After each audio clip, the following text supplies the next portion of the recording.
don't do the clap. I do the clap, okay? One day. Even though I don't even know if I need the clap anymore. I'm getting pretty good at syncing. Comes back from Thanksgiving break. Yeah, but you know what? He's cocky. Oh, dude, I know another topic. Oh. And I know we're live right now. Oh, yeah, that's fine. Our dinner on Thursday. Oh, yeah, we'll talk about that. Cool. Everyone's dying to hear about us eating meat. Yeah, especially after this Thanksgiving. Hello, welcome back, everybody. Welcome to Little Talk, our digital trends podcast here from Littlefield Agency. It feels like it's been 2 weeks since we podcasted. It's only been just over a week. I know. Well, this is one of the rare times we actually went Wednesday to Wednesday. There's been all these times where it was like Tuesday to Wednesday or Tuesday to Monday, and it made it feel shorter, I think. Yep. I want to apologize off the top. Well, I want to brag, and then I want to apologize. First, I want to brag. The audio quality, I was telling Sam before we turned on the mic here, the audio quality of the podcast, I feel like has been pretty good for a solid 2 months. I would agree. The video quality of the podcast, if you watch it on YouTube, scale or on our 1 to page, 10, 4. And maybe actually it's maybe a 3.5 because last week we didn't I was going to say have video. Audience probably doesn't know the full extent of my troubles with the video part of this. They are mighty. But last week, in fighting some of those troubles, I just plain old deleted the whole video clip. Yeah. So it was like, hey, we're doing a still image. Happy Thanksgiving, Sammy. Yeah, and which was fine. Yeah, it looked pretty good too from what I saw. And then yeah. Anyhow, quality issues aside, we're back. Well, we hope you guys had a wonderful Thanksgiving. God, it flew by. I mean, I was on the road a week ago. It did and it didn't, because I usually feel like they do when they get done. I feel like that went by. But when I was in the middle of it, I was like, oh man, it's only day 2. Oh, that's nice. Yeah, it actually felt like a nice staycation to me. Some of you know this, some of you don't. Tara and I went to Santa Fe with Tara's family. Road tripped over. 7.5 hours from Oklahoma City, 9 hours from Tulsa. Our little man was amazing. I mean, I said a lot of prayers of like, oh, please, like, give me patience. Like, I hope anyway, he was awesome. You been to Santa Fe? I don't think I've been to New Mexico ever. Really actually. Cool spot. So, easy. You go 5 hours to Amarillo. It's like 3.5, 4 hours to Santa Fe. Super cool, chill vibe. We talked about it. We were there so we got there Wednesday evening. We were there Thursday, Friday, and we came home Saturday, right? So pretty quick. Oh, yeah. It was the perfect amount of time, like 2 full days. I don't know, and maybe you can go hike or something, but just enough time to recover from the 9-hour drive there. Exactly, and then you get back in, and it was great to be home. But anyway, it might be a cool spot for you and Carrie to check out. Courtney Counts is moving there. Yeah, I was going to say she's coming by the agency tomorrow. Our old rider Courtney, lives there. Yeah, which is moving cool. there. Did you have a good break, Rube? Yeah, I did. It was pretty good. Got a lot of stuff done. Favorite dish? Carrie makes a sweet potato with walnut and sugar thing that every year. That's my favorite thing. It's like almost like dessert, right? Yeah. So when I was a kid growing up, my grandma made a macaroni and cheese with some hamburger meat in it that I really liked. And she's country. She's from Locust Grove, Oklahoma. Yeah. My great grandma actually. And that was my favorite thing forever. And she passed away when I was in college. So it's been a while since I've actually thought, oh, what is my favorite dish? I'd say it's the Carrie thing. She's been making it for 10 years. I love it. Tara's little cousin, who I call her my little sister, name's Elizabeth, made this kick-ass jalapeno cornbread. Oh, my. I like jalapeno cornbread. Dude, it was just enough bite where it's like, ooh, like that's good. But not so much that you can't keep eating it. It's like, it was like addicting. Like you just kept on it. Oh, my gosh, it was so good. So I love that. Shout out to Wiz. Dude, next week is a big week. Yeah, we're steaming towards the end of the year here. End of the year. And I always... Mad Dash. Tomorrow's December. Is next week? No, next week's not the office party, is it? No, the week after. That's still pretty quick. Next Tuesday.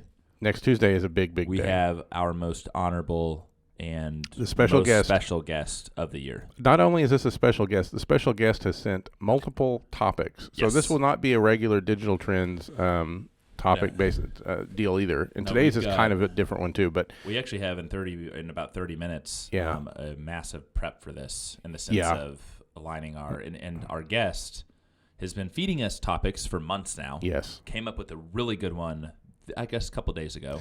And he's traveling a long way to come and be with us. Yeah, I think he's doing some other stuff while he's here, right? Yes, but this is our main focus. But for us is the main. This is the Super Bowl, baby. Right. We've prepped all year for this. I don't know how the video is going to work for that one with 3 people. Yeah. But we may do a still for that, or we'll try. We'll see what happens. And we need to set up the table. I mean, this is like Thanksgiving dinner here, right? We gotta set this table up. And we've had a couple of special guests, but this was one we've been preparing for 6 months. Yeah, this one's big time. So it could become an annual thing, even. Oh, I think it has to. At least I think it absolutely has to. We're looking forward to it. I can't wait for you all to meet this person, hear some thoughts. Really smart marketer. Yeah, and we'll talk personal, we'll talk professional. It'll be a really good time. And the topic that we landed on with him is I'm excited to hear about too. And I think very relevant to a lot of B2B brands. I mean, it's something we don't talk. I mean, we talk. What would you say we talk most about? TikTok and. I mean, just all all the stuff like that. This is not that. Yeah, no, this is something different. This isn't kind of a digital trend, but kind of not. Yeah, not really. It's a little more evergreen. Yeah, yeah. I think you'll like it. So anyway, we're counting down the days until that person joins us here in Tulsa. That'll be next Tuesday. Yep. And we're having a cocktail. Oh, so it's going to be a cocktail, a lively, lively podcast. Oh, because it's in the afternoon. Yeah, we're doing a 4:00 record. Yeah. So anyway, we're really excited. I usually have what Sam thinks is just coffee at these things. You know what? I saw a little. I saw cream, and then I smelled Bailey's. I knew it. I know my buddy. Well, Roop, take us. This is interesting, and I think pairs well with Thanksgiving.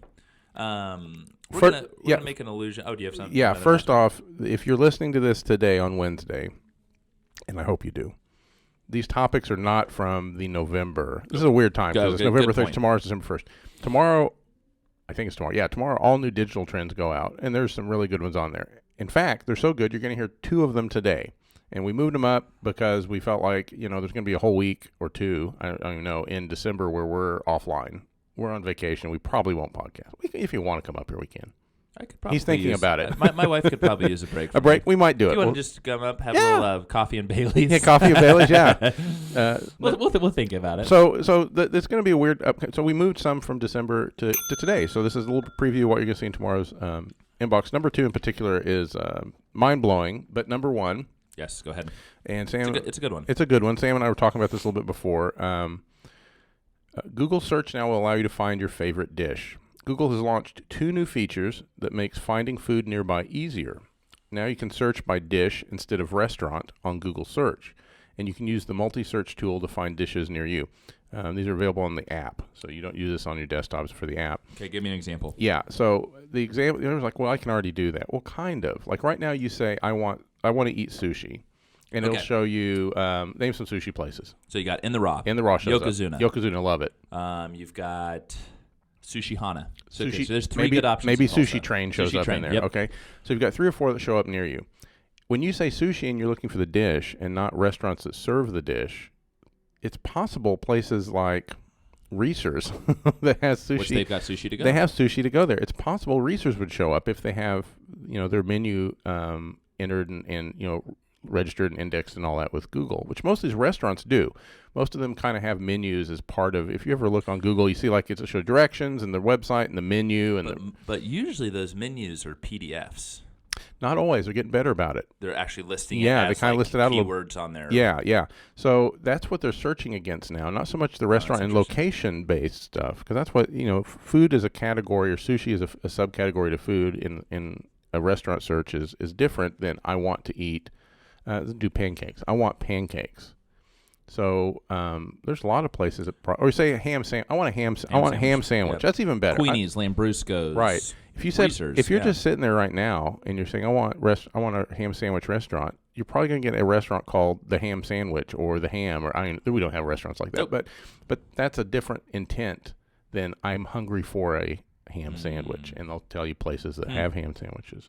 It's a little twist, but the reason they're doing this is, and they're constantly rolling out new features, and who knows, this may go away. They do that too. They throw stuff out and they take it away. This is really, we think, kind of combating the oncoming threat of TikTok as a search platform. And the more features and functionality and opportunity for the user to engage with content through search in ways that mean something to them, which we talk a lot about. The content, search results are content, and that content needs to be relevant and timely and matter to the user. And that's kind of what they're trying to do here. They're leaning in on that, and they have TikTok knocking on their door as a search engine, which we've talked about tons over the last few months. So That's what that one's really about. At first, it's just kind of like, oh, that's cute. But then you kind of think about it, like, no, it kind of makes some sense. I see what they're after. No, it makes a lot of sense. So I know they're rolling it out with food. Let's look at the 6-month, 2-year lens in the sense of our B2B manufacturing clients. Grasshopper. They've got an array of mowers. Yeah. Someone's searching whether it's actual branded Grasshopper or zero-turn mower. Is it going to pop up locations that carry that mower and their website? I think so. And that's kind of how it works now. I always See what I'm saying there? Yeah, I always use iPhone as an example because there's lots of places that'll sell it. If you look for an iPhone right now, Target will show up, Amazon will show up. I think Amazon maybe not show up, but Apple website will show up. Places online that sell it. There could be I'm going to make this up. There could be a mom and pa that sells Apple that doesn't have all their stuff. They don't really have a website, and maybe they sell. Could be a reseller. Yeah, a lot of different stuff. Would it show up there? I feel like products are a little different than food, and products kind of already have an opportunity to be listed as a sellable item. And there's some kind of tweaky things you can do on your website. The easiest thing is if you have a shopping cart system on your site, all that gets indexed, and yeah, it does. But shopping carts don't really exist necessarily on food sites. Some do, but like it's a little different, and so they haven't to this point released it as an opportunity to search for food. They've kind of held it back and said, oh, your intent is you're really looking for these types of restaurants. So this is more dish related than otherwise. But for like our B2B clients and anyone that sells physical equipment objects, services is one that I think is kind of interesting too. Like if you said you were looking for marketing services in Tulsa, we would certainly show up because they kind of know that as a category. But if you said, I'm looking for HubSpot audits, if we did and I hope we have, if we've done good SEO work on our website, that kind of stuff's going to show up. It's still different. This one is really almost niche because of the way they're pinpointing it. I can't think of. In fact, I don't know. They're kind of starting to get to where, like, what else can Google really do? They've even indexed every building now and every floor and every, in major cities. And it's come to the rest of it. So there's not too many corners of the world or our brain that Google doesn't already have an answer for. But yeah, I would say this isn't as much applying to those clients that sell manufacturing products or services as it is the restaurant industry, which we've also worked in before. Yeah, absolutely. But I think that same concept of how do I get my product or service to make sure it shows up on Google, that's just good old SEO and making sure your content is indexed correctly and all that. I like that. No, that's interesting, right? I read this right before Thanksgiving. So it was probably a Thanksgiving-related article. I think it's good. Yeah. No, it's timely. I think it's interesting. Now, this second digital trend. Digital trend 2. Strap in those seats, folks. TikTok advertising is projected to surpass YouTube and Meta, keyword here, combined. By 2027. Oh my gosh, that's 4 years away. By 2027, TikTok's global advertising revenue is going to surpass both of those platforms. Netflix will have won a small but growing share in the online video advertising space. That one, honestly, that little line about Netflix also surprised me here. That little nugget is surprising. Yeah. The TikTok one, you might have been able to wildly predicted that. But Roopster, so yes and no. Because how fast they're moving, though. They're moving so quickly. And I'm seeing a lot more. I'm seeing better, call it sponsored content ads on TikTok. Yeah. They're not nearly as polished. Like the other day, I watched something for a little bit, and I looked. I was like, oh, my God. It's an ad, right? An ad. And do you notice when you good content. First fire up the app, you almost always get at least one ad before you journey on into the content now, yeah. So, but... And I'm a little more receptive at first when I saw an ad, but I think they stood out so clearly. Brands are starting to figure out how to integrate ads in a more natural, native way in TikTok. Yeah, especially if you have an influencer or someone who's doing it on your behalf. Yes. I got signed up. They got me on one. It was on TikTok.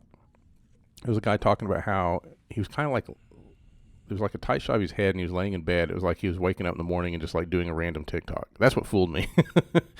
And he was like, "Hey, if you haven't done these 3 tips to make sure your car insurance is rates are lower than everyone else's, do them now." And it was also kind of like not polished. I was like, "Okay, I want to know what this is." And so he gets through it, and one of the things was like, "Hey, I got a link on my website that'll tell you about it." I click it. And he got me. It took me to a site and it asked me to fill out some information. Did you? Yeah. Damn. And so for like 2 weeks, I'm getting all these calls and texts. Sure. And I didn't like that part. But that's just you signed up for that, buddy. Yeah, and I'd like to interesting. think I'm fairly smart about these, Well, but this one really got me. And so now I'm a little more aware of it. But yeah. So I mean, the fact that if they're projecting this much ad revenue, which I'm not surprised. But again, like, and we're not doing a ton there yet. No, are people going to catch on to? Okay, this is like, Gen Z and millennials are pretty quick to understand. Oh, okay, this is an ad tactic. Well, what they tell us, people just get creative and what they tell us is that that generation trusts their peers more than they trust brands. So that's where we talk a lot about making sure your brand is communicating with your client, your audience in a way that's honest and transparent and isn't always trying to sell. You're trying to align yourself as I don't want to say personality, but like almost like a personality, right? Yeah. And you can do that to a point. Like there's certain brands that you just have an affinity for. Like Sydney, our developer, is a huge Nike fan. The Nike huge queen Nike herself. fan. So I can just say Nike, and she loves it. It doesn't even matter whether I'm selling. It's just Nike. Yeah, I'm in. I want it. So there are brands like that out there that you've developed an affinity for. It doesn't start that way. But what we're hearing for the generation, under 30, 35, roughly, they react better to a recommendation from a friend or family member or something like that. Of course. That's where the influencer part comes in. They think this influencer has done enough vetting or wouldn't put their reputation on the line for this brand unless they really had believed it. Yeah, there's a trust. So that's kind of what TikTok leans into. It got me, and that's what they're promoting and pushing. So it makes some sense to me. I also say this because I started using their platform a little bit for my little side app I have. Yeah. My comic book, can I plug it? Go for it. Are you getting paid by yourself to plug it? This is our first sponsor. Yes. I'm gonna have to give Sam $1 after this podcast. I have a comic book collection and price guide management app. I've had it for about 12 years now. It's called Zap Kapow Comics. So if you like comics like me, go get one. Go buy a subscription. It's not even a subscription. You buy it once. Anyhow, I test a lot of my stuff that I do here out on my side gig. So like when there's a new platform or process or ad opportunity, I'll kind of run with Zap Kapow a little bit, see how it works. And I'm doing that right now with TikTok. So they allow me to promote some, I create a TikTok account there, and I have a bunch of video things I throw up, and then it gives you the opportunity to promote some of them.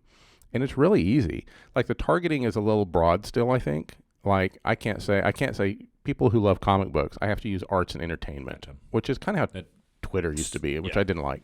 But it is dummy proof. It's like pick your audience, how old you want them to be, man, woman, child, whatever. $10 a day, $10 one for ongoing a month, whatever. Click, click, click, boom, done. Which is the opposite, a little bit. I've grown my audience. My audience is as big as Littlefield.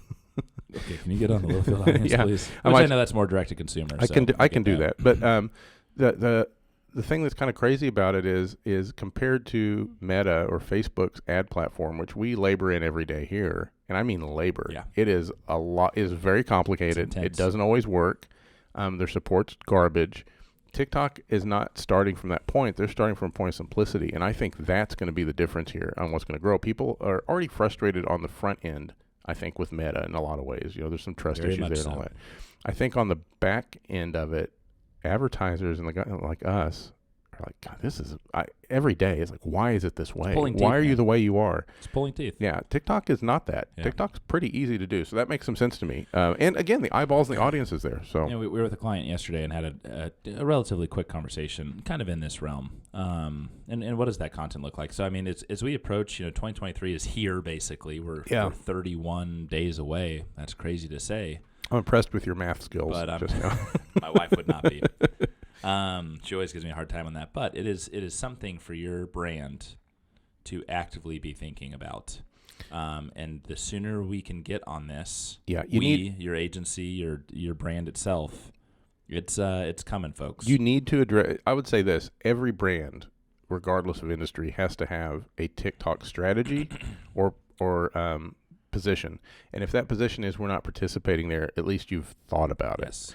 But at some point you're going to be. If you're not if you're not ready to jump off, I get it. And I get it too. And I think a lot of people still think of it as a bunch of teenagers dancing. And there's definitely a corner of TikTok that's that way, a very popular corner. But when you think about the search engine capability and the eyeballs alone, you always want to be on the street corner where people are at. And and that's what TikTok is right now. I'm going to call it. I'll use the strong word of mandate.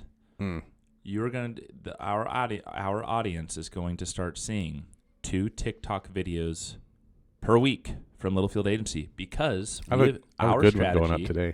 Is we have another one going up. Yeah, we had a great one that went up a couple days ago. But our agency's point of view is we have to know this for our clients, so we're going to fail. And I use that lightly, right? Fail, as in we're experimenting a lot. Yeah, I think I said that with our own brand in one of our TikToks from Boston. I think I pointed out we were experimenting with things, and that's the way that we're going to be successful. So, anywho, as you approach 2023, our tip is really. I love that point, Rube. What's your strategy?